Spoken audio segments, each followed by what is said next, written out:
Bien, tal como les habíamos anunciado, la Contraloría General de la República acaba de emitir un informe llamado Radiografía de la Corrupción, que hace un diagnóstico de cuál es la situación de la corrupción en el país, intentando también dar respuestas para que esto se convierta efectivamente en un combate efectivo, genuino, que tenga resultados concretos. En los últimos días el país mismo se ha visto sacudido por hechos como la condena por cohecho tanto a un ex parlamentario como a un ex senador, quiero decir, como a una ex diputada. El mismo caso Paco Gate sigue, ¿no es cierto?, sacudiendo a una institución tan importante como lo es la Policía de Carabineros. Pero la Contraloría tiene ahí una función muy importante que ejecutar y queremos precisamente profundizar en los alcances que tiene este informe y otros temas que tienen que ver, insisto, con la labor de la Contraloría, con el Contralor Jorge Bermúdez, a quien ya tenemos en línea. Contralor, ¿cómo está usted? Muy buenos días. Buenos días, Mirna, y buenos días a Mauricio también y a todos los auditores. ¿Qué tal, Contralor? Bueno, Contralor, no puedo dejar de partir porque lo acabamos de tener en nuestro anterior bloque con la discusión y con la polémica que se ha instalado con Espacio Riesgo, que asegura que el Estado de Chile le debe $4 millones por 2 contratos complementarios que no se estarían cumpliendo. Yo entiendo que ahí usted ha tenido que revisar justamente esta situación y usted tiene un punto y me gustaría saber qué opina usted de esta polémica. Bueno, efectivamente, uno de los contratos, que fue el contrato de habilitación del Espacio Riesgo, pasó por la Contraloría a través de un trámite que se denomina trámite de toma de razón, que en realidad, a pesar del nombre que dice que es trámite, en realidad lo que se hace es un estudio y un examen respecto de la legalidad que tiene este contrato. Y lo que nosotros detectamos allí, cuando se hizo este análisis, que eso ya fue hace varios meses, fue que habían algunas prestaciones de esa habilitación que estaban duplicadas con otro contrato anterior, que era el contrato de arriendo, que no había pasado por la Contraloría, y que por lo tanto hacía que hubiera pagos duplicados. Por lo tanto, no podíamos nosotros cursar, en realidad, que es decir que el contrato era legal y por lo tanto que se pudiera firmar y pagar ese contrato. Por lo tanto, se rechazó, es decir, se declaró ilegal, y esa es la situación actual, esa es la situación que tienen esos contratos en este momento. O sea, ¿eso significa, Contralor, que en definitiva el Estado de Chile no va a pagar estos $4 millones o esto está en curso y está en vista de que sea resuelta esta polémica? O sea, desde el punto de vista nuestro, el contrato fue declarado ilegal porque hay prestaciones que estaban duplicadas. Lo que tiene que hacerse ahora entre las partes, en este caso el Ministerio de Salud y la inmobiliaria o la empresa dueña del espacio, es aclarar esas prestaciones que aparecen duplicadas. Una vez que se aclaren, puede reingresar el contrato y obviamente tiene que ser descontado de los valores que correspondan y allí puede procederse obviamente a pagarse. Pero claro, mientras eso no ocurra, no es posible que se pueda pagar plata pública en algo que fue declarado ilegal. Espacio Riesgo alega que ellos están pidiendo a Salud que le entregue a ustedes como Contraloría esos contratos y aclare la tesis de ellos, que es que aquí no hay duplicidad porque son contratos complementarios. Eso es lo que usted ayer decía que todavía no han recibido. No lo hemos recibido y como le digo, o sea, hay que aclarar esas prestaciones que, por un lado, en el contrato de arriendo aparecen ciertas prestaciones que son de habilitación y luego en el contrato mismo de habilitación aparecen otras prestaciones que también, a nuestro entender, estaban ya consideradas en el contrato de arriendo. Entonces eso es lo que tiene que aclarar el Ministerio. Ahí hay una cuestión que está en curso, entonces, con desenlace pendiente, Contralor. Vamos a ver qué es lo que hace el Ministerio de Salud, a ver si se aclara esto. Usted ayer decía que además por ahora no se le puede pedir demasiado más al Ministerio porque estamos en plena crisis sanitaria todavía, de nuevo como recrudecida, de manera que no hay mucho tiempo para estar con estas exigencias. Sin embargo, quisiera ir a algo más de fondo. ¿Cómo analiza usted el sentido que tuvo un contrato? O sea, ¿solo nos estamos deteniendo en la legalidad de este segundo contrato o hay aquí algo más que mirar a propósito que ahora nos queda claro que aquí se contrató un servicio para 4.000 camas, se usaron solo 400 y tantas, apareció como una cuestión totalmente desmedida, es decir, hay como una mala gestión de origen a ojos de sentido común, digamos. ¿Eso merece revisión? Claro, mira, lo que pasa ahí es que, para empezar, nosotros como Contraloría no podemos cuestionar las decisiones que tienen más bien un contenido de carácter político, ¿ya? Eso es una decisión que queda entregada a la autoridad que tiene esa característica, que es la autoridad política. Por lo tanto, si la opción fue arrendar un espacio como Espacio Riesgo en vez de, por ejemplo, habilitar un gimnasio municipal, voy a inventar, obviamente es una decisión que nosotros no podemos cuestionar. pero sí podemos cuestionar la legalidad y en este caso los pagos duplicados o eventualmente duplicados que hay que están considerados en estos dos contratos. Eso en primer lugar. Ahora, nosotros como institución, como Contraloría, lo que hicimos cuando comienza la pandemia fue reorientar toda la actuación hacia la fiscalización de la pandemia. O sea, si ustedes se fijan, los hallazgos que han habido durante este tiempo, por ejemplo, en materia de cajas de alimentos, que no han sido pocos, los hallazgos en materia de residencias sanitarias, que también, de nuevo, no han sido pocos, las correcciones que hemos tenido que hacer en materia de adquisición de insumos para PCR, o en materia de ventiladores, o en materia de otro tipo de elementos médicos, obviamente que yo creo que dan cuenta de que hay obviamente un entendimiento de que estamos frente a una situación que es excepcional y que exigió también, por un lado, de la autoridad de salud un esfuerzo, pero también a nosotros no nos dejó indiferentes porque había que fiscalizar en tiempos de pandemia más intensamente. Sí, estamos conversando con el Contralor General de la República, Jorge Bermúdez. Contralor, quiero ir a algunos temas que tienen que ver con las conclusiones o los datos que ustedes entregan en este informe, insisto, que ustedes dieron a conocer ayer en el Día Internacional contra la Corrupción. Entre las preguntas que ustedes hacen, porque ustedes hicieron una consulta a 16.000 personas online, que revela que, por ejemplo, el 51,4% declara haber sido testigo víctima de corrupción, pero solo el 68% no denunció porque desconfía de las instituciones que verán su denuncia. Es decir, piensan que no va a pasar nada. Y eso se instala, y eso se instala en la ciudadanía, y eso es muy preocupante porque sin duda que eso erosiona las bases del Estado de Derecho y de la democracia. Se lo pregunto, Contralor, porque también en este informe, en esta misma consulta, el 86,3% de los funcionarios públicos consultados consideran que el hecho de que una persona mienta para obtener algún beneficio es una acción bastante o totalmente corrupta.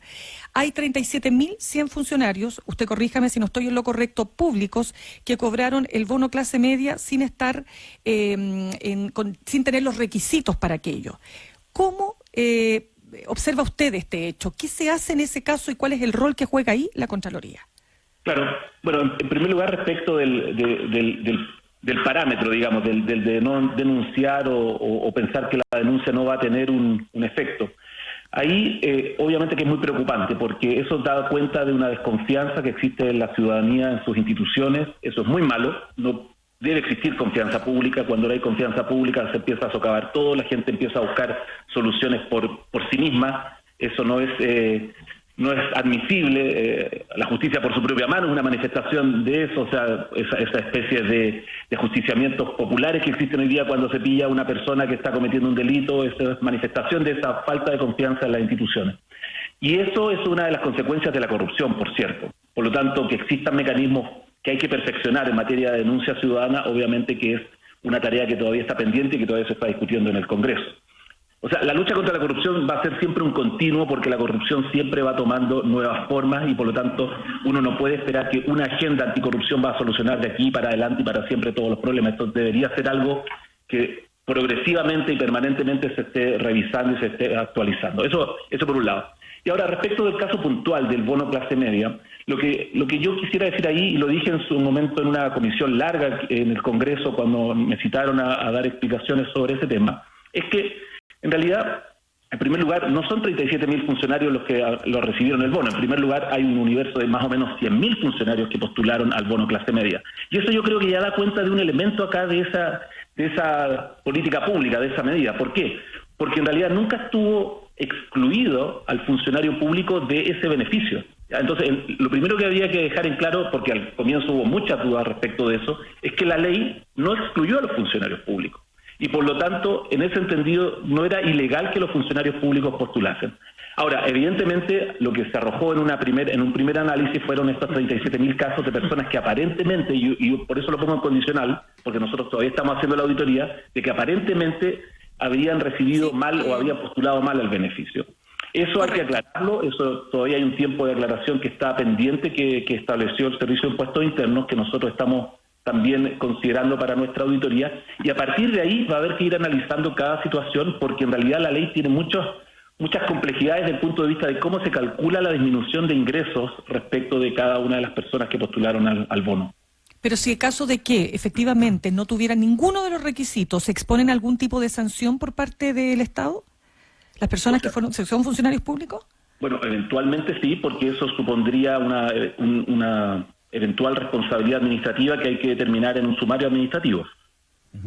Contralor, este termómetro de la corrupción en Chile, que es el título que ustedes le dan a esta consulta a más de 16.000 personas, es súper interesante porque arroja luces sobre la percepción de corrupción. Ustedes hacen todo un análisis de cuál es el estado de cosas actual, cómo pareciera ser que antes fue peor, que en una de esas para adelante la cosa no está tan mal.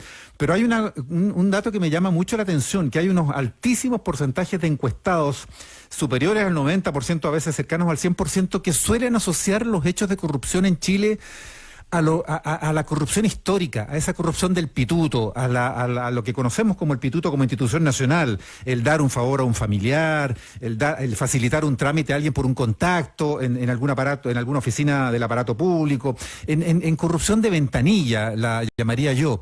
Y no sé si aparece, o me equivoco en la lectura que estoy haciendo, una sensación real de la gran corrupción, esa que también aparece y que ustedes también consignan en todo caso, por ejemplo, a través del sistema de compras públicas o a través de las licitaciones de infraestructura, que es donde tal vez más plata corre, aparte del tema de las Fuerzas Armadas, con grandes y millonarios contratos, donde uno ve que en otros países, por ejemplo, está la coima a gran escala, el enriquecimiento, pero de millonarios, ¿no es cierto?, que se forman al amparo de esta corrupción. ¿Hay una percepción un poquito naif todavía de la corrupción en Chile y estamos mucho peor? Bueno, es una forma de verlo, Mauricio. La verdad que no lo discuto, no se me había ocurrido mirarlo así. Yo lo había pensado ese mismo indicador en el sentido de que para la ciudadanía en su conjunto, para casi, como tú dices, casi más del 90% de la ciudadanía, lo que hay es que el concepto de corrupción no solo es el pago de un soborno o de una coima, como se dice habitualmente, sino que en realidad es algo mucho más sofisticado como el abuso de poder en su conjunto. Yo lo había visto así. Ahora, efectivamente, lo que hace este estudio, uno de los elementos que entrega es determinar claramente los lugares que uno ya sabe, podríamos decir intuitivamente, donde puede haber riesgo de corrupción. Y uno de ellos es el caso de las compras públicas, que yo creo que ahí todavía tenemos mucho que avanzar. Ahí hay compras públicas que van desde cosas muy pequeñas, obviamente, que son microcompras, por así decirlo, hasta compras gigantescas por miles de millones, como pueden ser el cambio del parque automotriz de un servicio público o la compra de un servicio informático y así sucesivamente. Y ahí hay muchísimo camino todavía por recorrer para poder evitar los fenómenos de corrupción. Nosotros controlamos las compras públicas, pero evidentemente con nuestras facultades no alcanzamos a cubrir todos los casos. O sea, les doy un solo dato. Las compras municipales, por ejemplo, todo lo que compran las municipalidades, eso no pasa por la Contraloría. No pasa por ningún control previo, por lo menos por parte de la Contraloría. Por lo tanto, nosotros siempre estamos llegando en materia municipal a encontrar irregularidades cuando esto ya está, por así decirlo, oleado y sacramentado, perdón la expresión, o sea, ya cuando ya no es posible hacer mucho porque no tuvo control previo por parte de la Contraloría. Entonces, yo creo que esos son elementos que va entregando esta radiografía que hicimos, pero también quisiera destacar que el estudio entrega una visión un poco de futuro, o sea, también dice, bueno, aquí hay una serie de cosas que se pueden hacer para poder salir de esta situación de corrupción. Sí, Contralor, estamos conversando con el Contralor General de la República, Jorge Bermúdez. Ustedes han tenido, como bien se plantea también en el informe, en el grueso, uno puede, desprender que justamente este órgano, que es además autónomo, y es muy importante la autonomía que tiene la Contraloría para hacer bien su trabajo, ha tenido un rol que jugar en la pandemia, por supuesto, en esta fiscalización en la pandemia. Por eso le preguntábamos por espacio riesgo, por eso queremos también preguntarle, Contralor, ¿qué pasa, por ejemplo, con el tema de los ventiladores, que en algún minuto también fue polémica, ¿no? ¿Cuánto se gastó? ¿Qué ventiladores llegaron? ¿Si eran buenos, si eran malos? ¿Qué pasa con la capacidad hospitalaria? Estamos a punto, digamos, de probablemente enfrentar, ojalá que no, pero las proyecciones dicen que podríamos entrar en esta suerte de segunda ola. Entonces quisiera saber qué conclusiones, qué información puede usted entregarnos respecto de cómo está funcionando debidamente aquello. Mira, yo creo que como en muchas cosas y en muchos países, en realidad aquí se ha ido haciendo camino al andar. Al principio fue una situación de mucho desorden, de precios muy altos que se pagaron, y luego la situación se fue normalizando, se fue poniendo en régimen y por lo tanto las cosas empezaron a volver a un cierto cauce, por así decirlo, administrativo, normal, de una cierta regularidad de la actuación. ¿Qué quiero decir con esto? Que al principio, por ejemplo, se compraron ventiladores o se compraron insumos para la pandemia donde existieran. Y nosotros ahí como Contraloría no teníamos tampoco ninguna capacidad ni tampoco ninguna facultad para poder decir no hagan esto, porque evidentemente era una situación muy acuciante, muy urgente la que se estaba planteando. Pero ya puesto en régimen, obviamente nosotros hemos podido controlar distintos aspectos de esas adquisiciones. O sea, primero que todo, que las cosas efectivamente se entreguen, ¿ya? O sea, que cuando tú ves una autoridad recibiendo los ventiladores en el aeropuerto, que efectivamente en esas cajas haya ventiladores y no haya Plumavit, por así decirlo, ¿no? O sea, y que sirvan los ventiladores, porque ese es otro tema. Y en segundo lugar, obviamente que los ventiladores estén efectivamente en los centros médicos, en los centros hospitalarios y estén operando, ¿ya? Y eso es una cosa un poquito más difícil de poder controlar, hay que decirlo con toda claridad y no quiero generar una expectativa que no vamos a poder cumplir, porque no es fácil fiscalizar cuando estás en una urgencia como la pandemia. O sea, no es fácil en varios puntos de vista. En primer lugar, tienes que tener implementos para poder llegar a ese lugar y en segundo lugar, el control tampoco puede ser tan incisivo que empiece a molestar a aquellos que están trabajando precisamente en la primera línea en la lucha contra la pandemia. Entonces, ahí el control de la Contraloría ha sido el control administrativo, por cierto, el control de que los elementos estén disponibles, que se hayan distribuido, y hasta ahí hemos llegado. Si los ventiladores estaban malos, eso no lo puedo decir yo que la hayamos podido controlar, porque efectivamente es muy difícil controlar esas cosas en una situación de emergencia médica como la que estamos viviendo. Contralor Bermúdez, hay otro tema de absoluta contingencia que también ha involucrado a la Contraloría. ¿Cuál es la formulación de cargos contra 7 altos oficiales de Carabineros a propósito de sus responsabilidades administrativas durante el control del orden público desde el llamado estallido social? Y ahí se formulan cargos en una situación que en su minuto desconcertó absolutamente, fue como un golpe para la policía y generó mucha controversia porque muchos se preguntaron, a ver, esto nunca había ocurrido, que la Contraloría se metiera a buscar sancionar a altos oficiales de la policía por actuaciones en el control del orden en las calles, porque aparecía como algo que no se asociaba habitualmente a lo que la Contraloría suele controlar, que tiene que ver con temas más de trámites, de la burocracia estatal, del ajuste a la ley, de las normas y de la aplicación de los gastos del Estado, en fin. Entonces, usted ha defendido esta actuación, pero los altos oficiales, ustedes formularon cargo, ellos hicieron su descargo, entendemos que en esos descargos además descalificaron absolutamente las facultades suyas como Contralor, facultades legales y constitucionales, plantearon que usted se tenía que declarar incompetente, que usted no tiene competencia para esto. ¿En qué está esto y qué les responde? Bueno, mira, yo quisiera primero poner aquí en contexto la situación. Por lo menos yo, desde mi perspectiva como Contralor, y ya la próxima semana espero cumplir 5 años en este cargo, lo que he hecho es tratar de apuntar a donde están los problemas grandes del Estado. Donde están, y nosotros acá usamos, perdone la expresión un poquito coloquial, pero decimos, ¿dónde están los huesos duros del Estado? Es decir, donde hay más recursos, donde hay más poder público que está en juego, donde hay más incidencia en la ciudadanía. Y evidentemente, un ámbito, si hay una institución donde esos 3 elementos se conjugan, es Carabineros de Chile. Es la institución más grande, es la que tiene el mayor presupuesto, es más de 1,2 billones de pesos anuales de presupuesto que tienen, son más de 60.000 funcionarios y no hay ni una duda de que la mantención del orden público es esencial para la vida en sociedad. O sea, ahí están todos los elementos para que la Contraloría estuviera permanentemente presente respecto del control de Carabineros. Entonces, en primer lugar, a ellos, o en general, como que llama mucho la atención, ¿por qué fiscalizan tanto a Carabineros? Bueno, precisamente por lo que acabo de decir, es la institución más, o de las más importantes de Chile, y ahí tiene que estar el rol de la Contraloría. Y con respecto de otras instituciones, o sea, entre ir a fiscalizar un pequeño servicio público muy técnico, con pocos funcionarios, y fiscalizar a Carabineros, la decisión estratégica de la Contraloría va a ser, por lo menos durante el tiempo que yo estoy a cargo, fiscalicemos ahí donde están esos mayores recursos, esa mayor cantidad de poder público, esa incidencia mayor en la ciudadanía. Usted agrega, perdón la interrupción, usted agregaría ahí como consideración el que precisamente si hay un caso de corrupción macro grande en Chile, no sé si hay otro que empate con el llamado Paco Gate. La verdad que desgraciadamente podemos dar varios ejemplos que pueden estar un poquito cerca, ¿no? En otras instituciones parecidas. Como el Ejército. Por ejemplo, entonces, desgraciadamente, ahí obviamente lo que se demuestra es que hay que tener algunas facultades que a lo mejor hoy día no tiene la Contraloría para haber tal vez sido un poquito más previsor respecto de esos hechos. Pero mira, respecto yo no le voy a hacer aquí la pregunta, respecto del caso del sumario.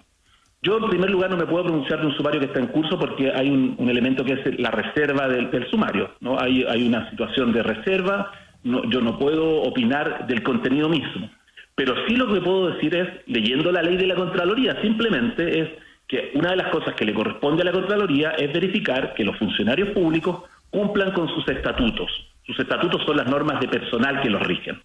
Y evidentemente, cuando estamos hablando de un funcionario, independientemente de su rango, de un funcionario, no de una autoridad, ya no de una autoridad elegida, porque ahí no tenemos las mismas facultades, pero de un funcionario, rige esa regla y por lo tanto nosotros podemos verificar si han cumplido o no con sus estatutos. Y eso es lo que está haciendo el sumario, ¿ya? Ahora, evidentemente, acá las personas a las que se les ha formulado cargos pueden formular sus descargos, entiendo que lo hicieron, y una vez que haya una resolución que a ellos no les satisfaga, ellos pueden ir a los tribunales y los tribunales pueden también determinar otra cosa. Eso es como funcionan las reglas del Estado de Derecho.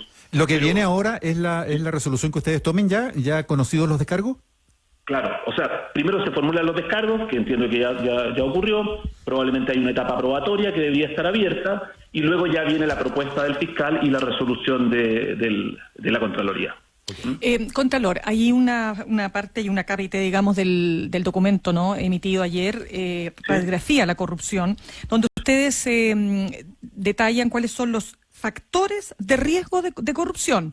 Ustedes hablan de la opacidad, por supuesto la falta de transparencia, la debilidad institucional, se dice, una lealtad malentendida, que es súper interesante, ¿no es cierto? Porque incluso allá que estamos hablando de Carabineros, este principio de jerarquía que rige las organizaciones públicas, pero sobre todo en una institución como Carabineros, ¿no? En donde efectivamente, ¿cómo denuncio yo a mi superior jerárquico? ¿Cuáles son las instancias? Pero hay otro factor, y ahí quiero entrar, la falta de control. Cuando no se tiene control sobre justamente el quehacer de los organismos. En fin, y ahí, ayer usted decía, justamente en su presentación, que lo del Paco Gate, en definitiva, había sido un golpe a la línea de flotación, o sea, había sido un golpe durísimo, porque justamente lo que ahí se evidenció fue esa falta de control, ¿no?, para poder finalmente terminar con un escándalo que ya entiendo va en 35.000 millones de pesos defraudados al Estado. Usted, Contralor, podría decir hoy que ese tema, se lo digo, yo sé que es difícil la pregunta que le voy a hacer, pero está superado en términos de que uno podría decir este tipo de cosas ya no están pasando en Carabineros, es decir, ese control efectivamente se está ejecutando de tal manera que hoy día podríamos decir que estamos lejos de vivir nuevamente una situación así. Uy, esa es una pregunta muy difícil de responder, Mirna. Yo estoy siendo muy transparente con la respuesta. Es muy difícil de poder decir, y es muy difícil de decir respecto de cualquier institución. Mira, yo esto lo veo así. Acá lo que tiene que existir son distintas líneas de control. La primera línea es la del jefe de una unidad, de un pequeño equipo, de un departamento, de una división o de la institución. Eso es lo primero. En estos casos de corrupción tan impactantes, lo que ha habido es que ha fallado precisamente esa línea de control en que incluso jefatura estaban involucrados. Eso es lo primero, y lo mismo se ha visto en otras instituciones parecidas.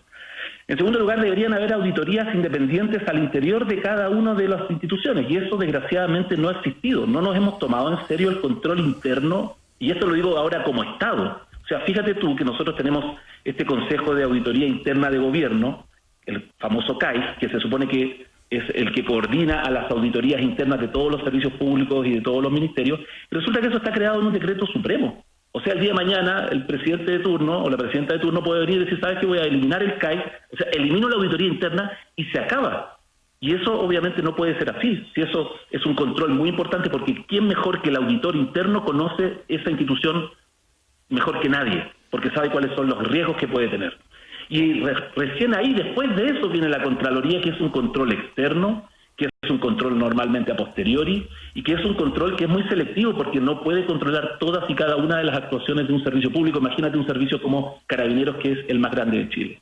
Entonces, hay que poner yo creo que hay un poco de contexto del punto de vista, por lo menos, de lo que puede hacer la Contraloría, y no levantar una expectativa que es demasiado alta y que al final no se va a poder cumplir. A mí me parece que, y esto es una pequeña ya reflexión general, es uno de los problemas que tenemos hoy día en el sector, en el ámbito público, es que se han generado expectativas a veces demasiado altas que luego están insatisfechas, y eso genera frustración y eso conduce a la desconfianza.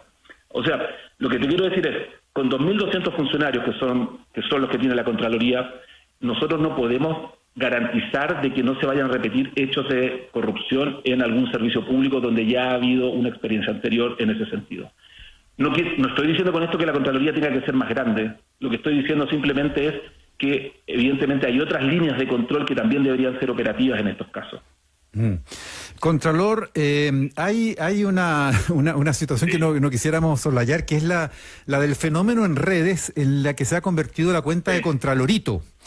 Esto ha generado alguna discusión en algún minuto por el carácter a veces informal o coloquial que tiene esta cuenta, que es la forma en que se manejan ustedes en redes. Sí. Bueno, ha sido, para muchos esta es la forma de acercar a la Contraloría a la gente, pero no ha dejado de tener polémica, más aún cuando se ha sabido, como ayer mismo, del hackeo de esta cuenta o de cuentas que entiendo que suplantan a la de Contralorito, ¿no? Sí. Que festinan los temas de la corrupción o que incluso han hecho llamados a malas conductas de la administración pública en una suerte de burla a esta cuenta. ¿Cómo evalúa usted la performance de este manejo de cuentas en redes y si ha sido efectivo o no para que esto vaya plasmando en la opinión pública? En la lucha contra la corrupción, quiero decir.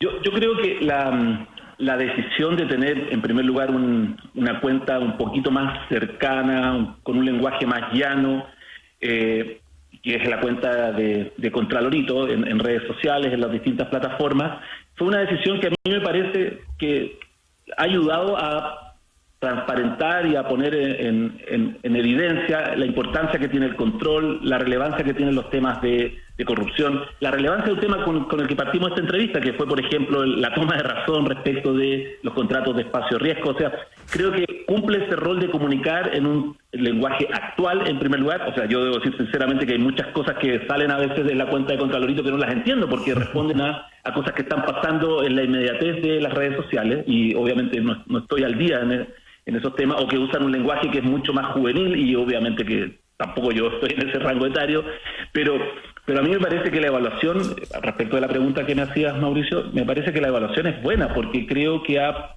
acercado a la Contraloría y ha permitido poner de manifiesto cuál es el rol que cumple un órgano que era un poquito opaco, era un poquito tecnócrata, era un poco que a lo mejor, como tú mismo lo describiste, tenía que ver un poco con la tramitología del Estado y no con cosas que a lo mejor le impactaban a la ciudadanía, y uno con eso demuestra también la importancia que tiene el control en una sociedad como la nuestra. Claro, ayer había, por ejemplo, un tuiteo de Contralorito General de la República que decía: extraño los tiempos del Mobgate, qué nostalgia, #Vida de la corrupción. Entonces uno dice, a ver, ¿será porque el Mobgate era como maní, era una cosa menor al lado de los hechos de corrupción que hemos conocido después?